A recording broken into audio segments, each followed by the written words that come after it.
I love a good scam. I love seeing how scams operate. I like seeing how clever criminals can be to try to scam people. And I was just out in Vegas 4 days ago, and I'm sitting there at the diner.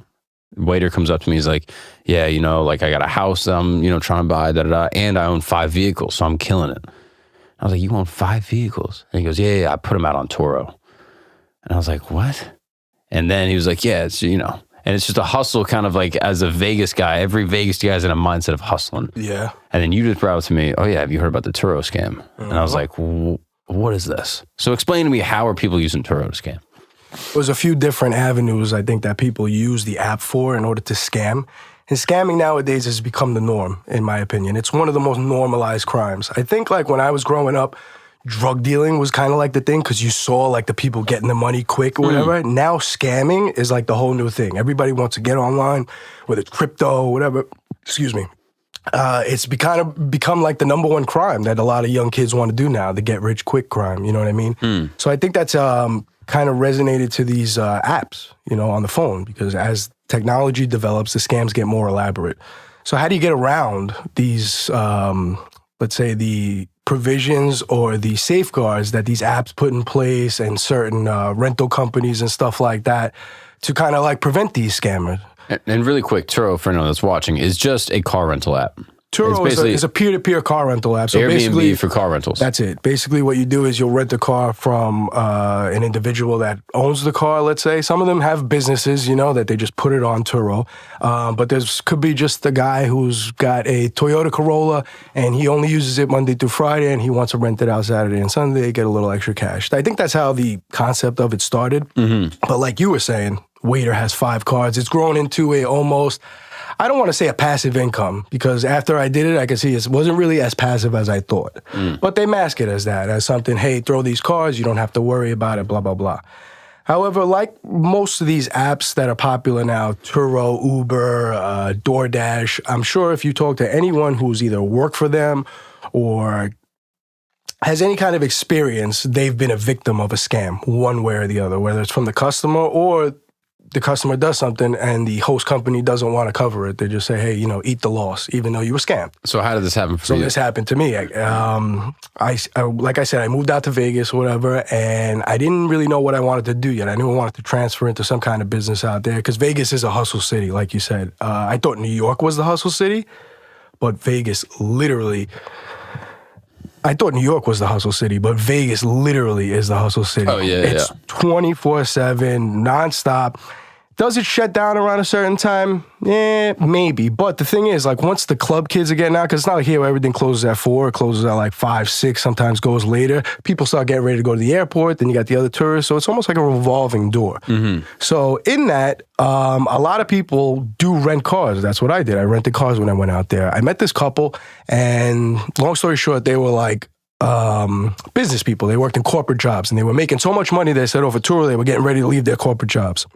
I started renting cars from them. I thought that was going to be a good business. So what I do, I bought 3 luxury cars, moved out to Vegas, started word of mouth, rented them out. It's actually in a music video, a couple rappers. It was okay, but the money wasn't steady. So what did I do? I threw them on Turo.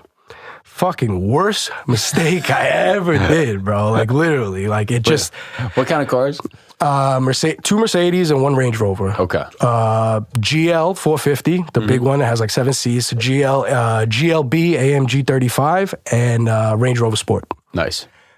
So I was thinking in my head or whatever, like, these cars will do great out here, you know, for like guy that wants to be a little sporty or whatever. You can have the AMG. Somebody who wants a bigger group, family, a lot of suitcases, they can have this. It was going okay, you know, like I said in the beginning. And then the first guy who rented the Range Rover, the Mercedes rented out, okay, excuse me. First guy rents the Range Rover. He wants to extend the trip. I say, okay, no problem. He extends it. Now, I had a tracker on the Range Rover, thank God. He's 3 hours late now to return the car. I say, hey, you know, I'm waiting for you. It's fucking 3 hours later. Like, what's going on? You're giving me the runaround, this and that. Basically, he told me and summed it up, go fuck yourself, you're not getting your car back. Just like that. And so I contact Turo. I'm like, look at the messages between us. It's in the app. He basically told me to screw off. He's not giving me my car back, blah, blah, blah. They said, do you have a tracker on the car? I said, yeah, but it's in a seedy part of town or whatever. I'm not showing up there. It's open carry in Vegas. This guy could have a gun. Like, what's going on here? Is there any kind of recourse? That they're like, yo, go get it back. Yeah, in blood. go like, self-repo it. I'm like, yeah, all right, I guess. So whatever, I did have a tracker on the car, whatever. I played it smart, and I ended up going to get the car myself. Really? Yeah. So what happened? Turo was just like, well, we could send you out, if you know where it is, we could send out a tow truck to go get it, blah, blah, blah, this and that, whatever. And it was just so much red tape. And I'm like, dude, the guy has my car. He told me to go fuck myself. Go get it. Like, I gave it to you guys to rent to him. Basically, rented it to Turo. You're not covering me? So what happens? So I basically went. And I finally got an upper echelon member of Turo to get on the phone, because usually it's somebody in the fucking Philippines that has no idea what's going on. And I get a guy on the phone, and he's like, all right, do you know where it is? Are you going to be safe going there? Blah, blah, blah. I'm like, I think so. I don't know, but, what's the recourse? He's like, go ahead and, you can go get it, self-repo it, and we'll charge all these fees. Okay, I go get it.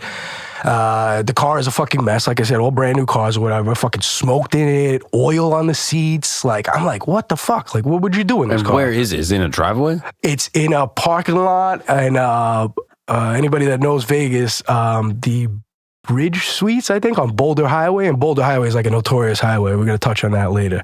There's just a lot of criminal shit that goes on there, from prostitution, drug dealing, stolen cars. I winded up finding out about this stuff later as I did my investigation. Like, what the fuck? Why would, this neighborhood seedy, okay, but why steal my car? Why park it here? Like, what's the motive behind it? I never really got to find out why this guy did that, but that was the one case. Okay, second case now. Like I said, I had 3 cars. Each one of them were pretty much affected. But the second case that was a little bit more, was definitely a scam, was another old lady comes and rents my car. She takes a small GLB, right? Brand new, the cars. They have like less than 1,000 miles. Obviously, if the car is brand new, the tires are going to be brand new. Everything is going to be brand new. I take pictures of the cars. I put them on Turo, right? I put them on the app so you can see actually what the pictures are. I get the fucking car back now. I think I know this one. Dude, the tires are gone. They're totally different tires. They're stripped and there's lights broken on the inside. I'm like, dude, what the fuck is this? So the lady returned the car in the nighttime so I wouldn't see this shit. And nobody's thinking or whatever. Go check the sizes of the tires or the thread. I'm just like looking inside like, did you smoke? No, everything. Any scratches? Everything looks good? Okay, cool. The next day I come, I look, and I'm like, what the hell is this? I look, totally different. The car is pulling like this. I'm like, what the fuck? Totally different size of the tire. I take it to the mechanic. They fucked up they cracked, the struts were messed up, the axle was cracked. It was like a whole bunch of shit. Turo basically told me, go fuck yourself. You didn't take good enough pictures of the tires. You didn't take pictures of the axle. I'm like, who the fuck gets on their hands and needs to take a picture of the axle or whatever while you're renting out a car? So basically I had to eat that loss. I've heard of this before. I've heard of people doing that where like they'll have a G-Wagon, go rent a G-Wagon, swap the tires. Or even like they'll have a completely different car, but they just want the tires from this car. Brand new tires. I saw a video actually on Instagram where this guy was taking the fender off, and the guy tracked his car. It was like a Turo, and he was fucking taking the fender off and replacing the fender to go sell the fender, and the guy wouldn't even know that the fender was aftermarket. I mean, scamming, that's on another level, bro.